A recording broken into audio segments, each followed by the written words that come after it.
por que algumas pessoas são consideradas mais importantes do que outras?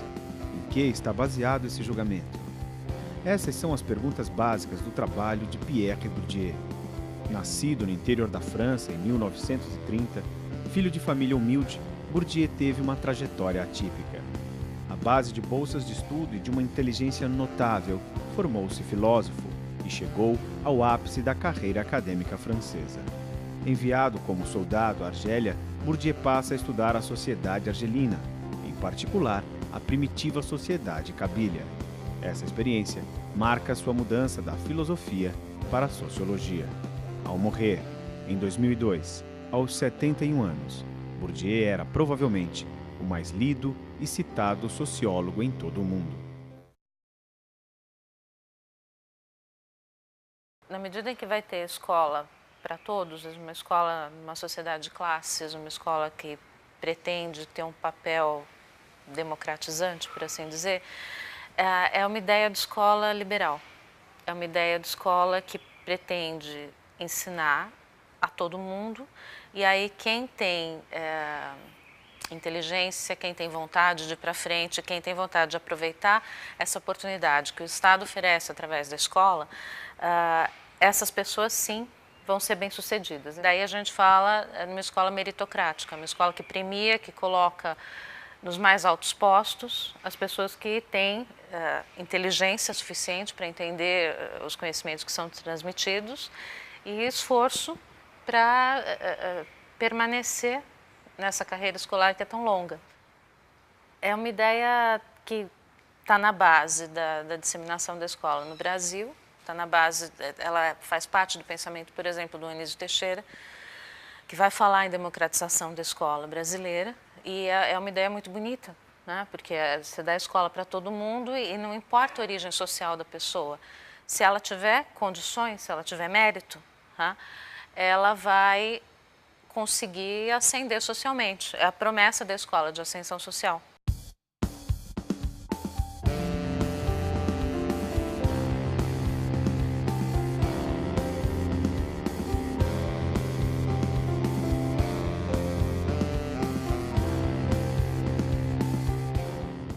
Essa promessa da escola, ela não é falsa, totalmente falsa, tá? Tem uma ou outra pessoa que consegue se realizar, a gente conhece. O problema é se você olhar o sistema de ensino como um todo. Você tem uma quantidade imensa de crianças que entra e uma quantidade, vamos falar em década de 60, 70, no Brasil particularmente, uma quantidade imensa de crianças que são excluídas da escola nos anos iniciais.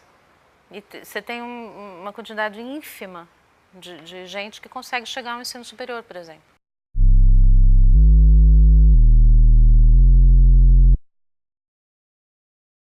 E o Bourdieu ele vai fazer, para além disso, uma análise do que acontece dentro da escola, qual é o mecanismo que dentro da escola faz com que essa promessa de que se você tiver inteligência e esforço suficiente, você vai sim subir na vida, você vai sim ter um diploma que vai te permitir um emprego melhor que o dos seus pais, ele vai mostrar como essa promessa acaba não se realizando. Por sua natureza, a escola é uma instituição de reprodução social. Por meio dela, as crianças adquirem determinados conhecimentos que a sociedade considera valiosos. As análises da obra de Bourdieu nos permitem perguntar: por que os currículos escolares são formados por esses conhecimentos e não por outros? Por que nem todas as crianças conseguem se apropriar deles? A chave aí para entender por que tantas crianças não avançam nessa carreira escolar é dada por ele pela ideia de capital cultural. Ele vai falar em capital cultural, ele vai falar em capital social. Existe uma série de capitais que não são capital econômico, tal como a gente conhece, dinheiro, né? A fortuna que você tem. Porque tem efeitos sociais, tem determinadas formas de relação social, de construção de legitimidade, que elas não são dadas só pela posse de dinheiro, né? Tem outras coisas que você pode ter que te dão importância, te dão legitimidade. não são quaisquer conhecimentos, são os conhecimentos socialmente valorizados, é a cultura que, se você entra em contato com ela, você reconhece uma importância para ela.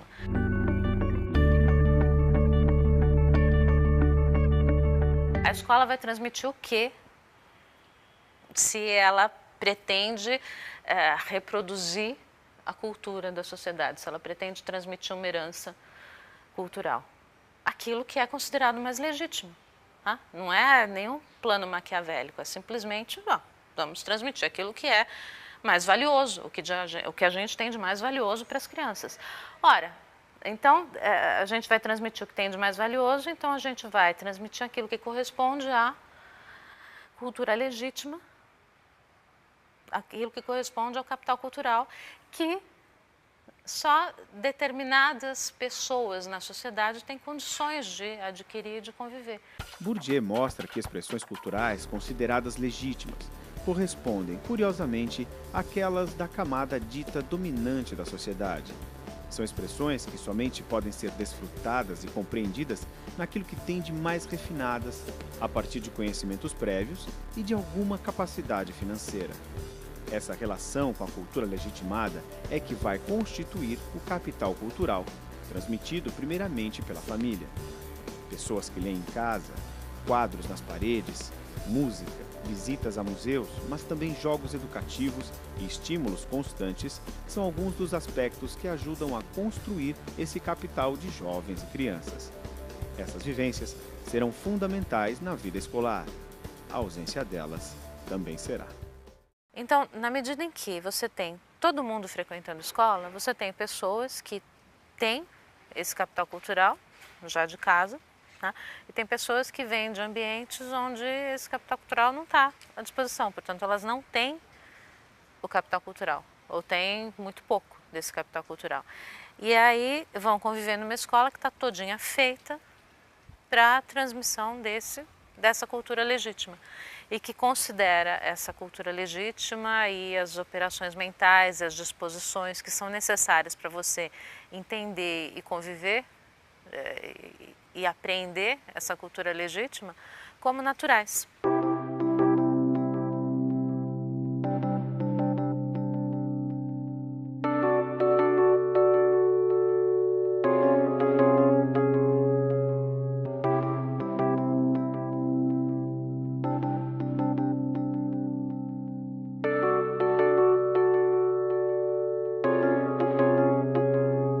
Eu tenho me surpreendido às vezes. Eu estou dando aula e de repente tem palavras que eu considero que são básicas e um aluno levanta a mão e pergunta: o que quer dizer isso? Pô, então uma palavra que é parte de um vocabulário comum, parte de um vocabulário básico, para mim, essa pessoa não detém. Lógico, eu entendo que eu tenho toda uma trajetória de estudos superiores que me permite ter esse vocabulário, né? E é uma pessoa e o aluno é uma pessoa que acabou de entrar. Mas a ideia do capital cultural, que a escola espera que o aluno tenha e eventualmente ele não tem, é bem essa. É bem a pessoa a criança entrar num ambiente que não é em absoluto familiar para ela.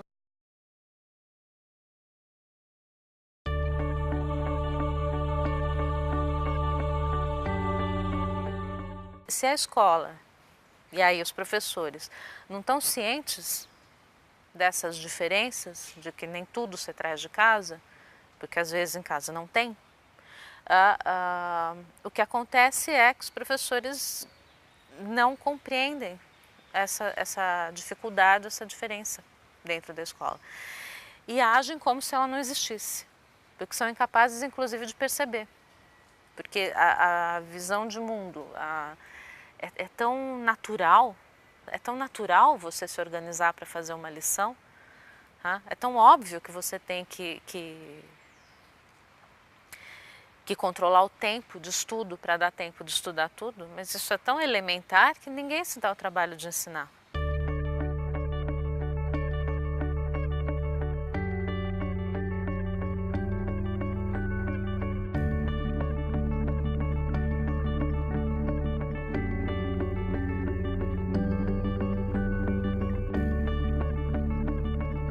Porque a criança que vem do ambiente que tem o capital cultural, ela se sente à vontade na escola. É um ambiente no qual o que está sendo ensinado combina com a maneira de lidar com o conhecimento dos pais e que ela vai aprendendo devagarzinho em casa. Para uma criança que vem desprovida de capital cultural na escola, não combina. Tem uma lacuna aí que, se ninguém ajuda essa criança ou se ela não se esforça terrivelmente, as chances de fracasso são mais do que previsíveis. Né? E é aí que se explica esse efeito que está denunciado na reprodução.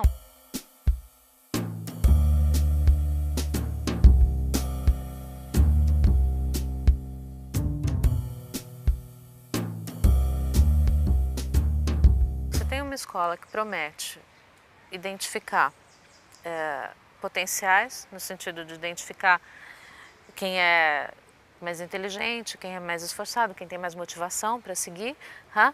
E essa escola, de fato, ela está identificando quem tem mais capital cultural, porque é quem responde melhor, por exemplo, a uma avaliação. Você tem, quando a escola pede a resposta a uma avaliação, você tem aquele aluno que se dá super bem, então, em termos, você pede uma redação, você tem aquele aluno que escreve super bem. E isso você pode atribuir a um dom, né? O cara, ele tem o dom da escrita, né? Ele misteriosamente lida muito bem com a linguagem, ele consegue escrever uma redação mais elaborada, ele consegue apresentar uma ideia melhor. Ora, esse cara que consegue apresentar a ideia melhor, ele só consegue fazer isso porque ele vem de um ambiente que tem um capital cultural mais elaborado. E, portanto, o que ele traz para responder a essa demanda da escola é alguma coisa que não está dada pela escola, que está dada por uma vivência fora dela. Aí você tem aquele aluno que consegue responder aquilo que a escola pede, aquilo que o professor pede, exatamente nos termos em que o professor pede. E esse é o aluno medíocre, esse é o aluno que não é brilhante, que não é extraordinário. É o cara que, bom, ele consegue dar conta daquilo que foi pedido. E isso também não costuma chamar demais atenção. É o aluno mediano, que não preocupa, de modo geral. E aí você tem o aluno que tem essa distância entre o que ele traz e o que a escola pede. E que, para conseguir chegar a essa resposta medíocre, é preciso um esforço enorme da parte dele. E aí entra o papel das disposições, se você quiser, porque você tem pessoas que não dispõem do capital cultural de origem, mas tem um investimento familiar na escolarização, um investimento familiar nessa aquisição desse conhecimento legítimo que a escola vai proporcionar e que, portanto, eles conseguem, à base de um esforço enorme, chegar naquela resposta mínima, aquele aluno que não se destaca, mas que precisa trabalhar muito para chegar àquilo. E aí, nesse sentido, você tem a disparidade entre a ideia da escola, o que ela está prometendo, e o que de fato ela está fazendo.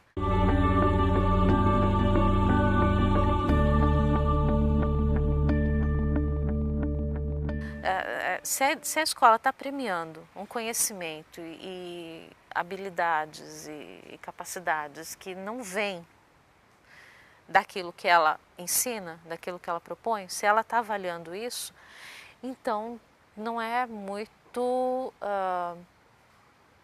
verdadeiro, não é muito apropriado dizer que a escola premia quem é mais inteligente, que a escola permite que aqueles que se esforçam mais avancem mais. Porque se o cara que se esforçou um monte para virar um aluno medíocre, por conta de uma disposição que traz de casa com relação ao estudo, ele não vai ser premiado, da mesma forma que aquele que se dá muito bem, porque tem essa relação natural com a linguagem mais sofisticada, por exemplo.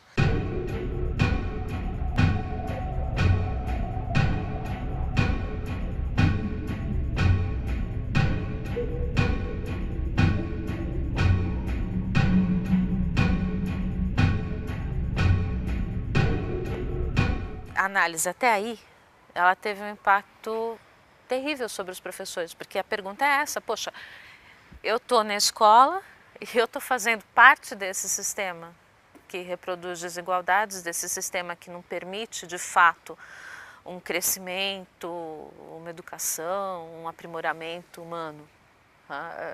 E sim, eu estou simplesmente ratificando, via escola, uma origem social.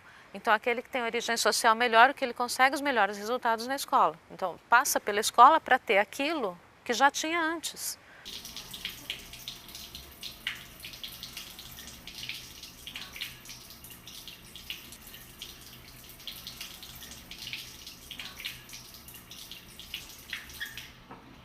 Então, a escola ela neutraliza esse efeito social. A escola transforma, ela diz, não, fulano ocupa altos cargos porque estudou muito. Porque se deu bem na escola, porque o cara é inteligente, por isso ele se deu bem na vida.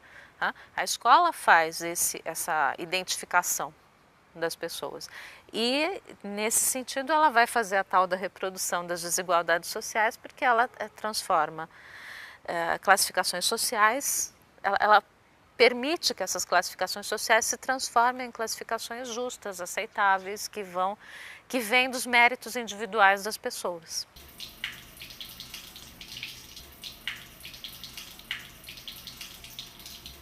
Quem é professor, trabalha, tem um objetivo na hora que vai trabalhar. A hora que você entra em sala de aula, você tem um objetivo com relação ao conhecimento, com relação à mudança que esse conhecimento vai fazer para os alunos. É uma profissão de transformação humana nesse sentido. Você está ali para fazer algum efeito na vida dos alunos.